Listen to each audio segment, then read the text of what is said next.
Assalamualaikum warahmatullahi wabarakatuh. Kami dari kelompok 2 ingin membahas tentang hasil dari PPT kami, yaitu mengenai internal rate, return, payback period, dan benefit cost ratio. Berikut anggota dari kelompok 2. Yang pertama ada saya Bartolomeus Lodi Galiarto. Yang kedua yaitu ada saya Emar Fakbar Rivaldi. Lalu yang terakhir saya yaitu Maulana Yusuf. Berikut ke penjelasannya. Yang pertama kita akan menjelaskan tentang internal rate return. Internal rate of return atau disingkat IRR merupakan metode untuk menghitung tingkat bunga atau discount rate yang membuat nilai saat ini dari seluruh perkiraan arus kas masuk sama dengan nilai sekarang dari ekspektasi arus kas yang keluar. Kemudian prinsipnya pada IRR adalah rangkaian penghitungan yang membuat nilai NPV atau Net Present Value menjadi 0. Kemudian tentang NPV, secara sederhana NPV adalah nilai proyek yang sedang dikerjakan. Diperoleh dari selisih antara arus kas yang dihasilkan terhadap investasi yang dikeluarkan. Yang pertama, bila nilai NPV lebih besar dari 0, maka investasi atau proyek dianggap layak untuk dilakukan. Kemudian yang kedua, bila NPV lebih kecil dari 0, maka investasi atau nilai proyek dianggap tidak layak untuk dijalankan. Sedangkan bila hitungan NPV sama dengan 0, maka nilai investasi atau proyek berada dalam keadaan break-even point atau disingkat BEP dengan TR sama dengan TC dalam bentuk present value. Yang ketiga, penghitungan NPV ini memerlukan data perkiraan biaya investasi, biaya operasi, dan pemeliharaan serta perkiraan benefit dari proyek yang dirancang. Kemudian sebelum menuju ke penghitungan IRR, kita harus memahami tentang cara penghitungan NPV. Berikut cara penghitungan NPV.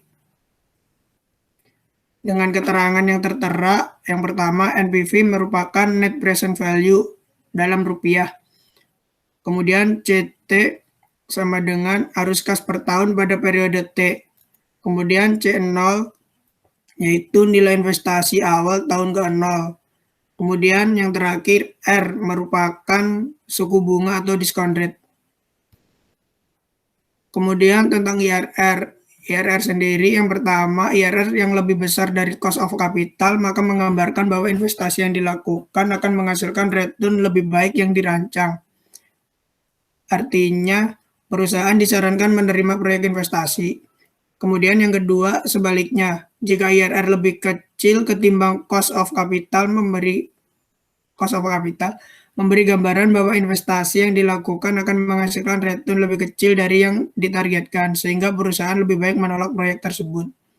Yang ketiga, sedangkan untuk IRR yang nilainya sama dengan cost of capital menjadi pertimbangan bahwa investasi yang dilakukan diperkirakan menghasilkan return lebih besar yang ditargetkan.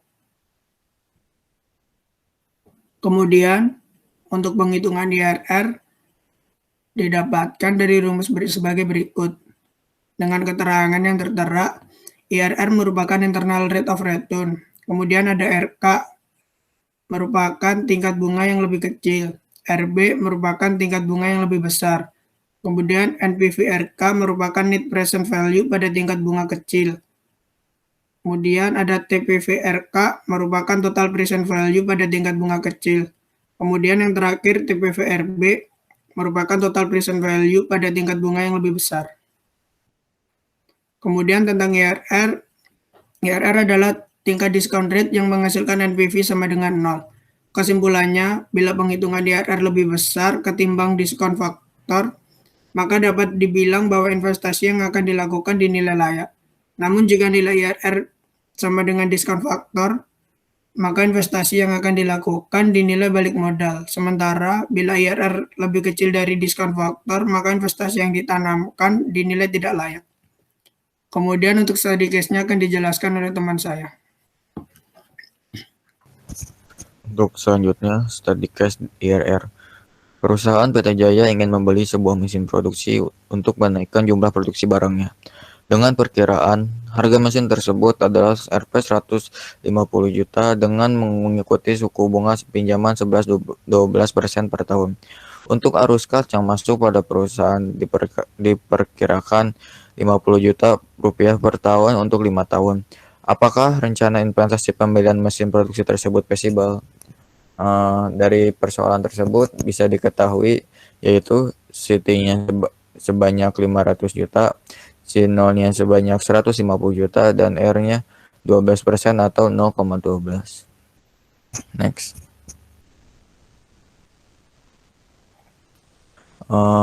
Sehingga penghitungan NPV dapat dijelaskan sebagai berikut.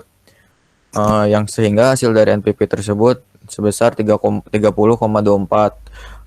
Sehingga dalam perhitungan NPV tersebut dapat dilanjutkan dengan penghitungan IRR, yaitu yang pertama DF 18%, dengan perhitungan sebagai berikut yang hasilnya minus 5.899,500. Next. Untuk DF 14% yaitu 1.452.146 rupiah, dan untuk DF 24 yaitu sebesar minus 14.975,698,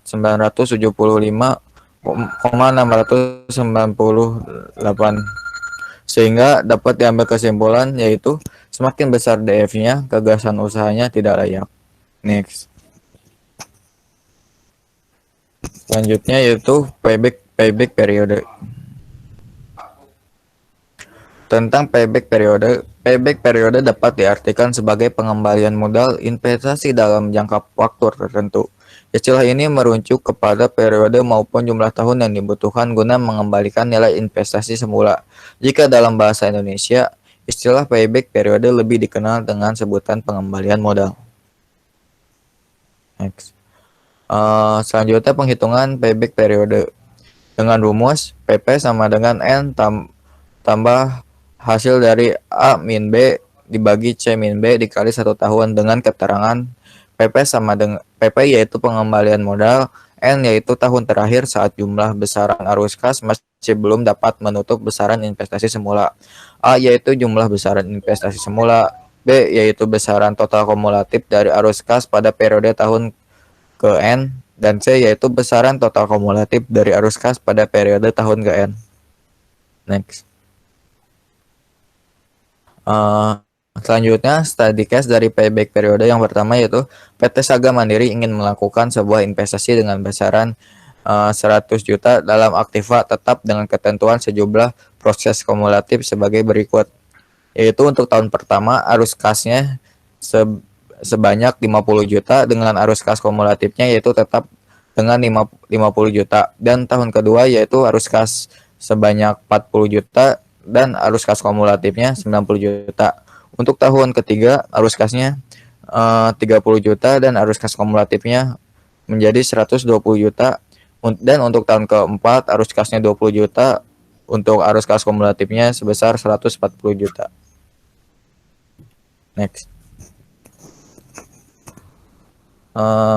Dengan perhitungan sebagai berikut, yaitu PP sama dengan 3 ditambah 100 juta dikurang 90 juta dibagi 140 juta dikurang 120 juta dikali 1 tahun, dengan hasil sebagai yaitu 3,5 tahun atau sekitar 3 tahun lebih 5 bulan. Next.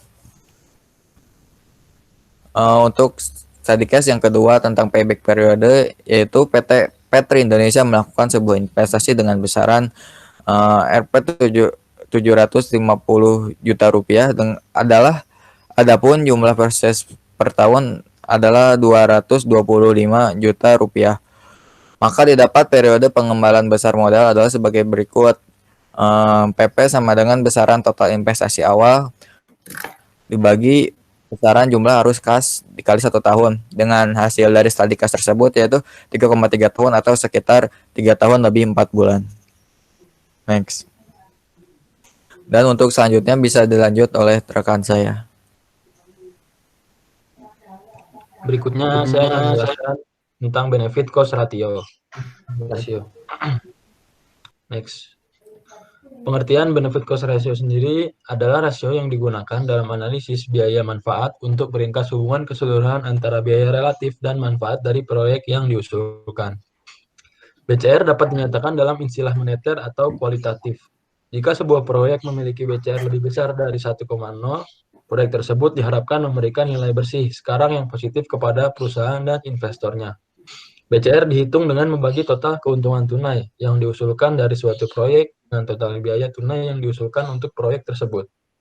Sebelum membagi angka, nilai bersih sekarang dari arus kas masing-masing selama umur proyek yang diusulkan dengan mempertimbangkan nilai terminal, termasuk biaya penyelamatan atau perbaikan, dihitung. Next. Berikut rumus tentang benefit cost ratio. Rasio manfaat biaya atau BCR adalah indikator yang menunjukkan hubungan antara biaya dan manfaat relatif dari proyek yang diusulkan, yang dinyatakan dalam istilah moneter atau kualitatif itu sendiri. Jika sebuah proyek memiliki BCR lebih besar dari 1,0, proyek tersebut diharapkan memberikan nilai bersih sekarang yang positif kepada perusahaan dan investornya. Jika BCR proyek kurang dari 1,0, biaya proyek lebih besar daripada manfaatnya dan tidak boleh dipertimbangkan. Next.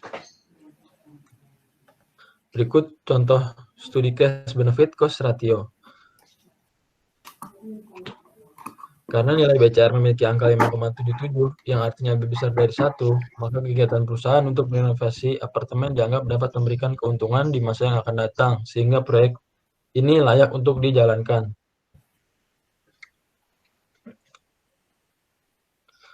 Sekian dari kelompok kami. Mohon maaf apabila ada kesalahan. Assalamualaikum warahmatullahi wabarakatuh.